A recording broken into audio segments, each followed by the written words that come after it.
인생에는 돌아갈 수 없는 것들이 있습니다. 그중 하나가 우리가 지내온 세월이 아닌가 생각합니다. 우리가 지나온 세월 중에 저들이 참 좋았던 그 때가 있을 것입니다. 우리 젊었을 때 참 돌아가고 싶을 것입니다. 그러나 우리는 지나온 세월 다시 돌아갈 수는 없습니다.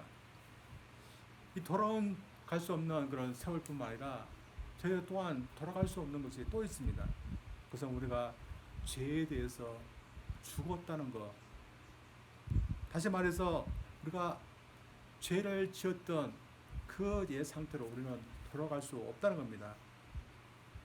왜냐하면 우리가 죄에 대해서 죽었기 때문에 돌아갈 수 없다는 겁니다. 오늘 보면 말씀에서 바울 사도는 우리가 죄에 대해서 죽은 사람이기 때문에 우리가 이제는 어떻게 살아야 되는지 권면하고 있습니다. 오늘 본문 말씀 통해서 우리가 죄에 대해서 죽은 사람이기 때문에 우리가 어떻게 살아야 되는지 한번 보기를 원합니다. 먼저는 죄에 대해서 죽은 자로서 살라는 겁니다. 바울의 오늘 본문에서 우리에게 죄에 대해서 죽은 사람이다라고 이야기해야 되는 이유가 있습니다. 그것은 전장인에서 바울 사도가 죄가 더한 곳에 은혜가 더 한다는 그런 말씀을 했는데, 이 말씀을 갖고서 은혜가 더 하기 위해서는 죄를 더 지어야 된다고 말하는 사람들이 있을 수 있기 때문입니다. 그가 복음을 전할 때 사람들이 뭐라고 했겠습니까? 특별히 은혜의 복음, 누구나 믿기만 하면 은혜로 구원받고 용서를 받는다. 이 복음을 전할 때 사람들 중에 어떤 사람들은 그러면 은혜를 더하기 위해서 죄를 짓자, 그것이 더 낫는 것이 아닌가. 또 예수님이 작은 죄를 지은 사람보다도 큰 죄를 지은 사람에게 용서한 것이 더 큰 은혜를 베푼 것이 아니냐. 예수님이 큰 은혜를 베푸시기 위해서 우리가 더 자주 그 죄를 지어야 된다, 그렇게 말을 하는 사람이 있을 수 있는 겁니다. 오늘도 그런 사람도 있지 않습니까? 우리가 죄를 지으면 그 상관없다. 왜냐하면 그건 오히려 하나님께 영광 돌리는 거, 하나님의 은혜를 드리는 것이기 때문에 더 죄를 지어야 된다, 이렇게 말하는 사람들이 있을 수 있습니다. 오늘 본문 1절에서 그런 말을 하고 있습니다. 그런데 우리가 무슨 말을 하리요? 은혜를 더하게 하려고 죄에 거하겠느냐. 바울 사도는 이 때에서 뭐라고 말하겠습니까? 강한 의지로 가당치 않은 얘기다, 그렇게 얘기하고 있습니다. 그의 말로는 그럴 수 없느니라, 그렇게 말하고 있습니다. 그가 그럴 수 없느니라 말하면서 죄를 지을 수 없다, 그렇게 얘기하는 이유가 있습니다. 그것은 우리가 죄에 대해서 죽은 사람이기 때문입니다. 우리가 죄에 대해서 죽은 사람이라면 우리는 죄를 더 이상 지을 수가 없는 사람이라는 것입니다. 사실 그렇습니다. 죄도 살아있는 사람의 죄를 짓습니다. 그리고 죄도 살아있는 자에게 어떻게 유혹을 할 수 있습니다. 그리고 왕노트를 하고 유혹도 하고 또한 부추겨서 죄에 대해서 따라서 살게 할 수 있습니다. 그러나 죽은 자라면 죄도 어떻게 못하는 겁니다. 마찬가지로 살아있는 사람도 생전에는 죄로 인해서 항상 끌려다니면서 죄를 짓고 살았지만 그 사람이 죽게 되면 더 이상 죄로부터 어떤 유혹도 어떤 강도 없는 죄로부터 해방되는 사람이 되는 것입니다. 그런데 중요한 것은 바울 사도가 우리에게 우리가 죄에 대해서 죽었다 말하고 있지만 그 죽은 시점이 어느 때인가 이겁니다. 바울은 우리가 언제 죄에 대해서 죽었나를 설명하기 위해서 침례 이야기를 합니다. 그래서 3절, 4절에 보면 침례의 이야기가 나옵니다. 여러분 아실 때 침례가 뭡니까? 우리가 예수님을 믿고 나면 예수님을 믿었다는 그런 것을 온 회중에게 증거하기 위해서 이 침례를 받는 것입니다. 그래서 이 침례와 관련해서 어떻게 말하는지 한번 보시기를 바랍니다. 3절, 4절입니다. 무릇 그리스도 예수 합하여 침례를 받은 우리는 그의 죽음신과 합하여 침례를 받은 줄을 알지 못하느냐.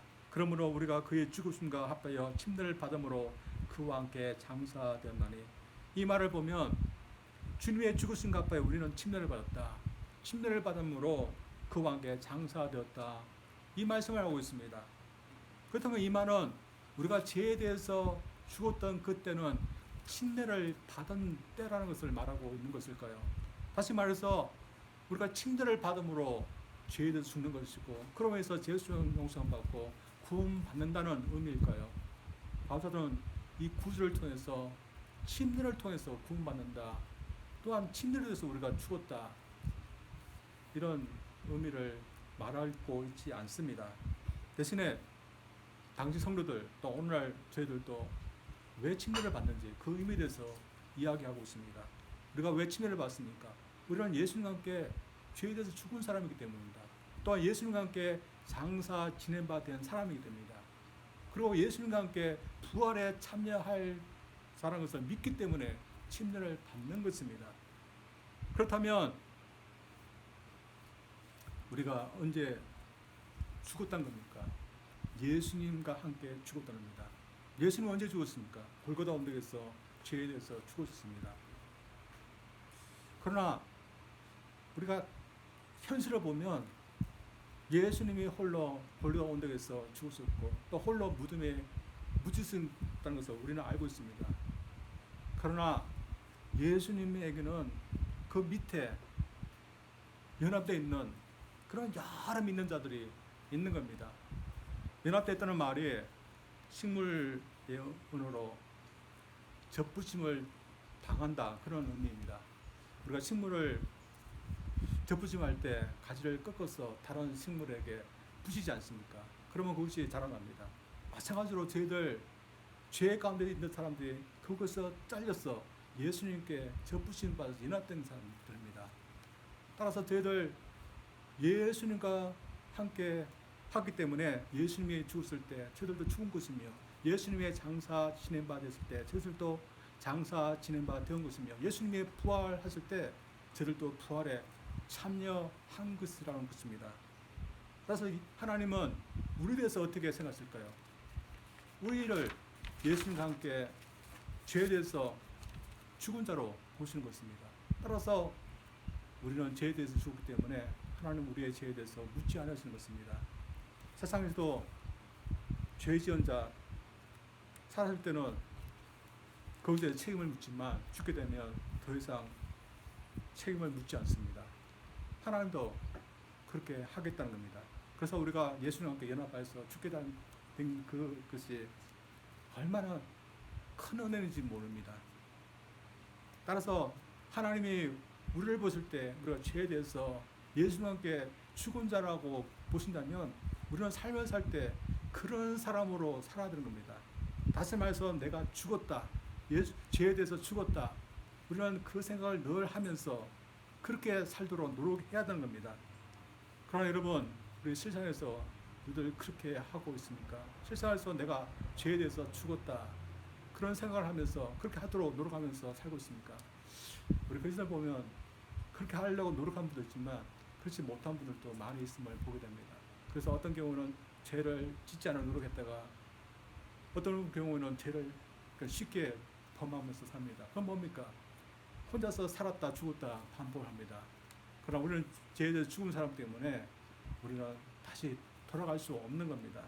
또한 우리가 죄를 이겨낼 수 있고 짓지 않을 수 있는 비결이 우리가 죄에서 죽었다는 것, 그것은 죄에서 벗어났다는 것을 의미하기 때문입니다. 죄의 영역이 있는 사람, 죄가 자신의 주인이고 왕인 사람은 아무리 노력해도 죄를 짓지 않을 수가 없습니다. 우리가 알고 있을 때 죄의 영역에 있는 사람들도 죄를 짓지 않으려고 참 노력하는 사람들이 있습니다. 일명 수련하는 사람들 보십시오. 그 사람들은 죄를 짓지 않으려고 참 노력하는 사람들입니다. 그러나 그 사람들이 죄를 짓지 않을까요? 아무리 명상을 하고 수련을 한다 할지라도 죄를 결국에는 짓게 되어 있습니다. 그래서 하나님의 말씀은 듣지 않아도 죄의 욕망에 대해서는 아무런 힘 없이 다 복종하게 되어 있습니다. 그리고 그 종국은 비참한 멸망인 것입니다. 오늘 바울사도는 저에게 한 깊은 사실에 대해서 이야기하고 있습니다. 그래서 우리 온 인류는 죄 아래에 있는 그런 영역에 있는 사람들이라는 겁니다. 그러나 또한 우리 그리스도인에게 중요한 한 사실을 얘기하고 있습니다. 우리 그리스도인은 예수님과 함께 연합하여서 죽었기 때문에 죄의 영역에서 벗어난 그런 사람들이라는 것입니다. 따라서 저희들 무엇을 더 믿고 살아겠습니까? 어떤 사람이 있다고 합니다. 아마 미국인 같습니다. 근데 그 남자분이 군대를 가겠습니다. 해병대를 갔는데 하필이면 자기 상관이 지극히 아주 그 악독한 그런 상관이었습니다. 그래서 자신을 몹시 괴롭혔던 그런 상관이 돼서 군대 생활을 하게 됐습니다. 그래서 이 상관 때문에 어딜 가든지 항상 긴장감을 놓지 못하면서 군 생활을 했답니다. 근데 어느 순간에 그런 제대를 하게 됐고 이제 편한 마음으로 살게 됐습니다. 그래서 제대하고 난 뒤 얼마 후에 길을 걷는데 그냥 사인처럼 호소무에 손을 놓고 그렇게 걸었답니다. 근데 이게 군인에게는 그 해당할 수 없는 그런 것인데 이제는 자기는 제대했기 때문에 그렇게 하고 길을 걷고 있었습니다. 근데 그가 길을 걷는데 어느 곳에서 자기의 상관이 옛날 상관이 오고 있는 겁니다. 근데 그 상관을 보자 자신의 몸이 반응하는 겁니다. 어느새 호중에 손을 빼고 차렷자세 하고 격리할 준비를 하고 있었습니다. 근데 이렇게 하고 있는데 가만히 생각해 보니까 자기가 왜 이렇게 하고 있는지 모르는 겁니다. 생각해보면 자기는 더 이상 이렇게 할 필요가 없는 겁니다. 자신은 제대를 했고 자신의 상관은 더 이상 자신의 상관이 아닌데 내가 왜 이렇게 하는가 이렇게 생각했답니다. 그래서 상관이 왔지만 그는 인사를 하지 않고 격려도 하지 않았답니다. 그랬더니 이 상관이 와서 어떻게 했을까요? 더 이상 자신의 부하가 아니기 때문에 어떤 말도 할 수 없었답니다. 쟤들 죄에 대해서 죽었기 때문에 제 영역에서 벗어난 사람들이기 때문에 제가 어떻게 할 수 없는 그런 사람들입니다. 그래서 무엇이 더 맞을까요? 죄 영역에 있는 사람들 모두가 다 죽기 때문에 쟤들도 언젠가 다 죽고 언젠가 멸망받을까요? 그것이 우리에게 맞는 것일까요? 아니면 우리는 더 이상 죄 영역이 아니라 하나님의 영역으로 옮기기 때문에 이제는 쟤들의 생명, 영생으로 또한 부활로 들어가게 된 사람들일까요? 우리가 제 영역에서 벗어나서 생명의 영역으로 옮겨진 것을 저희들 믿어줍니다. 그래서 저희들이 이 영역에서 살기 위해서 참 노력해야 된다고 믿습니다. 그래서 저희들이 우리에게 값없이 주어진 이 영역 그 안에서 살기 위해서 저희가 더욱더 헌신하고 더 노력할 수 있는 저희들에게 주님으로 축원드립니다. 그래서 두 번째로 바울이 건면하고 있는 것은 그 예수님의 영역에 옮겨진 자로서 살라는 것입니다. 오늘 말씀 보면 예수님의 경우 예수님은 죄에 대해서 죽은 것으로 끝나지 않았습니다. 우리가 믿고 있었어요. 예수님은 3일 후에 다시 부활하셨습니다. 예수님이 이것은 무엇을 의미할까요? 예수님은 다시 예전의 자리로 돌아가셨다는 것을 의미합니다. 예수님은 하나님이셨습니다. 그래서 하나님의 자리로 다시 돌아왔습니다. 그 생명과 의와 영광의 자리로 다시 돌아갔습니다. 그러나 예수님은 예수님께 연합되어 있는 저희들도 이 영역으로 가게 하신다는 것입니다. 따라서 저희를 부활에 참여한 사람이라고 말씀하고 있는데 우리는 이미 이 부활에 참여한 자들일까요? 다시 말해 우리 부활한 자들일까요? 우리의 육신을 보면 우리가 부활했다 참 말하기 힘들 겁니다. 왜냐하면 우리는 아직 죽지도 않은 사람들인데 부활했다 그렇게 말하기 힘듭니다. 그러나 우리 영적으로는 이미 우리는 부활의 세계에 참여한 자들입니다. 이미 생명 가운데 참여한 자들입니다. 따라서 우리의 부활은 육신의 부활도 이제 얼마 있으면 곧 오게 되는 것입니다. 그래서 하나님께서 우리에게 뭐라고 말씀하십니까? 예수님과 우리는 별개다. 그렇게 말씀하십니까? 아닌 것입니다. 예수님과 우리는 긴밀한 관계 속에 있다. 그렇게 말씀하고 있습니다. 그래서 예수님의 죽음은 바로 우리의 죽음이고 예수님의 장사하시는 것은 우리의 장사하시는 것이고 예수님의 부활은 또한 우리의 부활이라고 말합니다. 참 놀라운 그런 사실이 우리에게 주어진 것입니다. 우리가 그대로 죄 가운데 제 영역에 있으면 우리는 아무런 희망이 없습니다. 근데 어느 날 예수님을 믿었을 때 이런 놀라운 것이 우리에게 주어져서 우리가 이런 능력 속으로 들어간 겁니다. 따라서 저희들 우리 눈에 보이지 않는다, 우리 감각으로 보이지 않는다, 느끼지 않는다, 그런 감각에 멈추지 말고 하나님께서 내가 이제는 죄의 사람이 아니라 하나님의 그 생명의 영역으로 옮겨진 사람이라고 말한다면 그것을 믿고 받아줄 수 있는 저희들 되기를 원합니다. 이 부분에 대해서 찰스 목사님이 좀 예를 들었는데 이런 예를 들었답니다. 어느 한 남자가 있었습니다. 근데 그 남자에게 어느 날 은행에서 전화가 왔답니다. 어떤 사람이 당신의 계좌에 억만 달러는 큰 돈을 넣어주셨다고 하니 한번 와서 확인해 보라는 그런 전화였습니다. 참 좋은 일인데 이 분이 이것을 정말 믿어야 될 거예요? 아니면 믿지 말아야 될 거예요? 오늘 저희들에게도 가끔씩 이런 전화가 옵니다. 그래서 우리 통장에 어마어마한 그런 돈을 넣어주겠다. 그 전화 오고 또 이메일 오는데 대부분 다 사기고 가짜입니다. 그러나 이분은 혹시 하는 마음으로 은행을 찾아가서 확인했는데 정말 자기의 계좌에 이 억만 달러는 어마어마한 돈이 들어온 겁니다. 나도 그래서 너무 좋아서 당장 쓸 수 있도록 카드를 만들고 집으로 돌아왔습니다. 그리고 이후에 이 사람이 어떻게 했을까요? 만약에 또한 우리에게 이런 돈이 들어온다면 우리는 어떻게 할까요? 우리 같으면 힘든 일을 하지 않고 그걸 우리가 원하는 그런 집, 어마어마한 그런 집 사고 또한 좋은 차에다가 우리가 평생 먹고 말 수 있으니까 그렇게 하면서 살 것입니다. 우리가 그렇게 한다고 한지라도 억만 달러에 얼마만큼 쓰겠습니까? 그러나 그렇게 하지 않고 그저 바라보고만 있는 사람 참 왜 그럴까요? 아마도 자신에게 이런 억만 달러는 것이 들어왔는 것도 모르는 사람일지도 모릅니다. 그런 억만 달러는 있다는 것이 알고 있을지라도 그것이 얼마나 어마어마한 것인지 얼마나 대단한 것이 알지 못하는 사람일 수도 있습니다. 그러나 이 세상에 그런 사람은 없습니다. 그러나 우리 그리스도인들은 지금 그런 상태에 있을 수 있다는 겁니다. 우리 하나님께서 우리에게 베푸신 그거 억만 달러와 비교할 수 있는 것이겠습니까? 비교할 수 없는 거 우리에게 주시는데 참 저들 이것이 우리에게 주어졌다는 것 그 자체도 알지 못하는 그런 분들이 있을 수 있는 겁니다. 여러분 우리가 비참한 죄의 영역에서 살았는데 그곳에서 옮겨져서 생명과 영생 그리고 의의 세계로 우리가 옮겨져서 살고 있다는 것 여러분 이것이 얼마나 기쁘고 얼마나 좋은 건지 우리가 알면서 신앙생활하고 있습니까?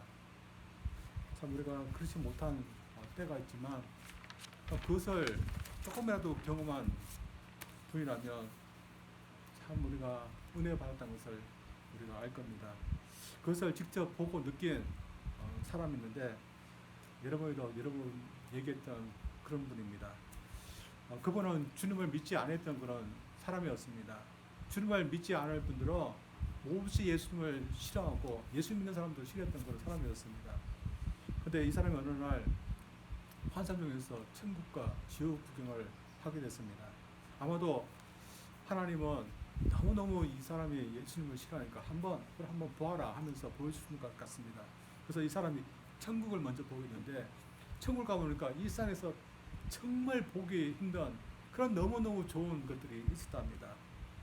근데 그 좋은 곳에 자신이 알던 분이 한 분 그곳에 계셨습니다. 그분은 자신이 그토록 미워했던 그토록 싫어했던 그런 사람이었습니다. 왜냐하면 자신의 집안은 유교를 믿고 정신을 믿는 사람인데 혼자서 예수를 믿는다고 한 그런 분이기 때문에 몹시 싫어했던 바로 자기네 작은 아버지였습니다. 몇 년 전에 그 아버지가 작은 아버지가 돌아왔었는데 그 천국에 가시던 것입니다. 그러고 난 다음에 그가 지옥을 왔는데 자신이 옛 생각하듯이 너무너무 비참한 곳이었습니다.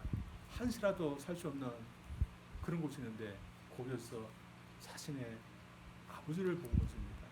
이 아버지는 자신과 똑같이 예수님을 싫어하고 자신의 조정신이 최고 신하면서 그 신을 섬겼는데 앞장섰던 그런 아버지였습니다. 근데 그 아버지가 몇 년 전에 돌아가셨는데 이 지옥에 와 계신 것입니다.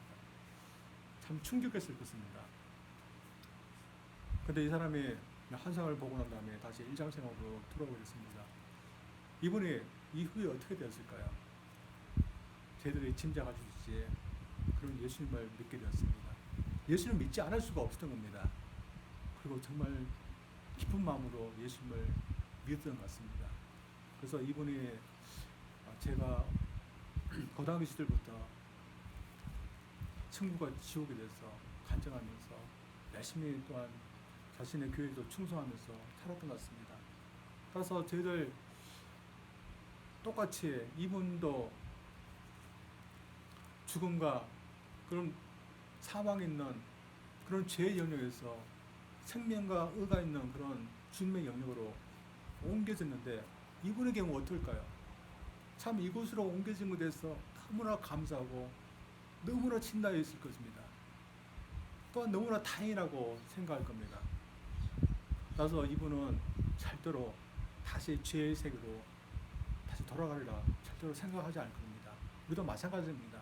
우리가 지금 생명으로 옮겨진 이곳이 참 좋은 곳이고 참 감사한 곳이라는 것을 우리가 안고 있다면 우리는 절대로 다시 옛 생활로 돌아가지 않을 겁니다.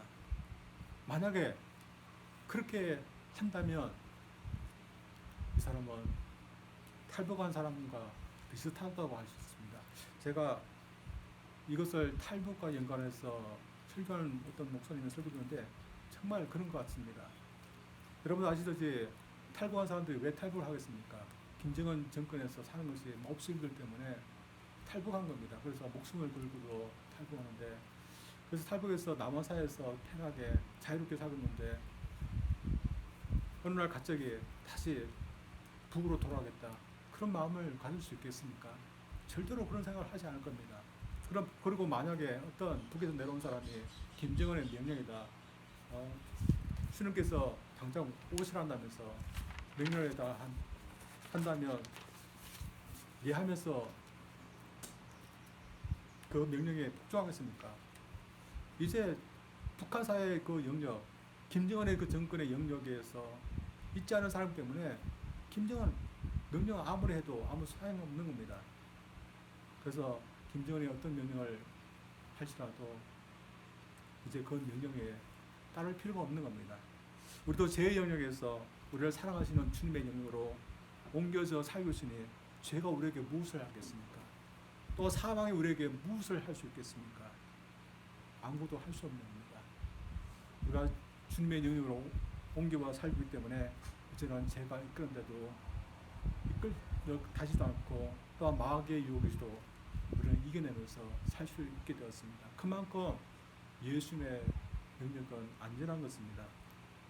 그러나 우리의 실제적인 삶을 보면 또 그렇지 못한 면도 있는 것 같습니다.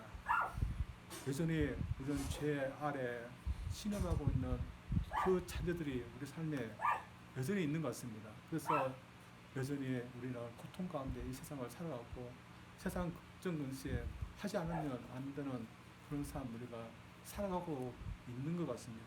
그래서 모든 사람들이 죄 가운데 있기 때문에 다 늙어가고 죽어가고 있듯이 우리도 이런 그런 가정을 겪고 있는 것은 사실입니다. 그렇다면 이것이 우리에게 뭘 의미할까요? 우리는 예수님을 믿음으로 말미암아 전혀 변하지 않은 것을 의미할까요? 다시 말해서 성경은 저희들에게 이 죄의 영역에서 생명과 의의 영역으로 우리가 옮겨졌다고 말하는데 이런 변화가 없었던 것일까요? 사람들은 이런 변화가 없다고 우리에게 말합니다. 그래서 예수를 믿으면 무엇이 변하냐? 너 뭐 잘 사는 것도 아니고 건강도 아니다. 그러면서 변화되지 않은 것이 우리에게 말하고 있습니다. 그러나 저들 세상 사람들은 보지 못하지만 우리에게 분명한 변화가 왔다고 우리는 믿습니다. 그래서 우리는 영적인 눈으로 그것을 보아야 됩니다. 그 변화가 뭡니까? 우리가 옮겨진 겁니다. 우리가 사망의 자리에서 있는데 우리는 생명의 자리로 옮겨진 겁니다. 우리는 불의 가운데 죄 가운데 있었지만 이제는 의의 가운데 우리는 하나님의 그 생명 가운데로 옮겨진 것입니다. 따라서 여러분 내가 왜 이 죄 가운데 살려고 하지 않는가? 내가 왜 교회 나오고 애쓰고 내가 왜 성경 말씀을 따라서 하나님 말씀에 순종하려고 노력하는가? 그것은 내가 지금 속해 있는 이 생명의 영역이 실제로 존재하는 것임을 우리는 믿기 때문에 우리는 하는 겁니다. 만약에 내가 속해 있는 이 생명과 의의 예수님의 그 영역이 허구라면 우리는 헛수고하고 있는 겁니다. 그러나 우리의 헛수고가 아닌 것은 성경은 분명히 우리에게 이런 생명의 세계, 의의 세계가 있다고 우리에게 말씀해주고 있기 때문입니다. 따라서 저희들도 눈에 보이지 않는다, 또한 사람들이 이것을 인정하지 않는다 할지라도 그 성경 말씀을 믿으면서 우리가 주님을 통해서 이 세계에 지금 살고 있음을 저를 믿고 또한 이 세계에 맞게 저희들 더 살아가기에 노력하시기를 원합니다. 그래서 조금 힘든 일이 있을 수 있지만 그 인해서 다시 옛 세계, 죄 짓는 그런 세계로 다시 돌아가지 않기를 원합니다.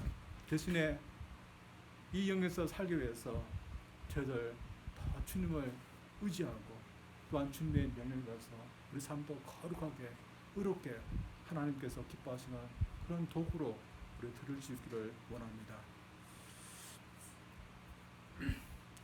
어떤 사람들은 이런 생명과 의의 세계가 없다고 부인합니다. 또한 자신들이 죄의 영역이 있다는 것도 부인합니다. 그러나 분명히 죄의 영역이 있습니다. 예수를 믿지 않으면 다 죄의 영역에 있는 겁니다. 아담도 죄의 영역에 있었습니다. 그럼 이 세상의 모든 사람들 다 죄의 영역에 있었습니다. 우리 심지어 우리가 또 죄의 영역에 있었습니다.